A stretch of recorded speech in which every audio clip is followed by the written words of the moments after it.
កែរូបភាពបែបនេះឲ្យខ្លីមកជាបែបនេះនៅក្នុង Photoshop ដោយគ្រាន់តែប្រើ tip មួយចំនួនអូខេជាដំបូងយើងត្រូវបង្កើត scene មួយ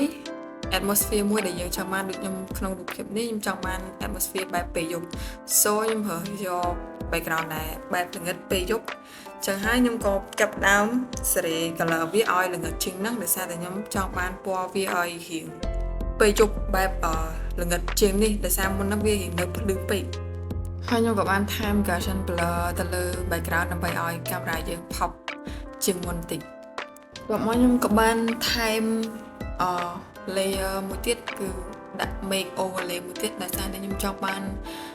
ពណ៌ make នោះរៀងពណ៌ស្វាយបន្តិចហ្នឹងហើយបន្ទាប់មកខ្ញុំក៏បានសេរី curve ឲ្យវាឲ្យល្ងិតរៀងល្ងិតជាងមុនបន្តិច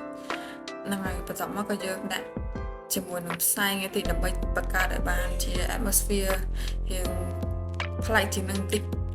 អូខេជាហ៊ានបន្ទាប់យើងចូលដល់កាមេរ៉ាកន្លែងនេះខ្ញុំ separate វាជាងដាច់ពីកាមេរ៉ាខ្ញុំ copy កាមេរ៉ាទៅផ្សេងចាំផ្សេងអញ្ចឹងខ្ញុំចាប់ផ្ដើម edit ជាងឲ្យវាល្ងិតដើម្បីឲ្យត្រូវនឹង atmosphere ពេលយប់ហើយខ្ញុំចាប់ផ្ដើមកែ color ដូរ color ដាក់ color balance ដើម្បីឲ្យវា balance ទៅនឹងពណ៌ជាមួយនឹង background របស់យើងដែលពណ៌ស្វាយហ្នឹងដើម្បីឲ្យវាដូចជះមកត្រូវពលឺហើយបន្ទាប់មកខ្ញុំចាប់តាមកែទៅលើស្រមោលហើយនឹងពលឺរបស់កាមេរ៉ារបស់យើងដើម្បីឲ្យវាកុំឲ្យ flat ហើយនឹងត្រូវជាមួយនឹង environment របស់យើងជាងមុនដែលអាហ្នឹងវាជាចំណុចសំខាន់នៅក្នុងការធ្វើ poster ហើយកន្លែងនេះខ្ញុំចាប់តាមដូរseries color balance ដូចគ្នាដើម្បីឲ្យវា balance ទៅជាមួយនឹង background ខាងក្រោយហើយនឹងជាមួយនឹង main object របស់យើងដោយសារតែកាមេរ៉ាហ្នឹងមាន spotlight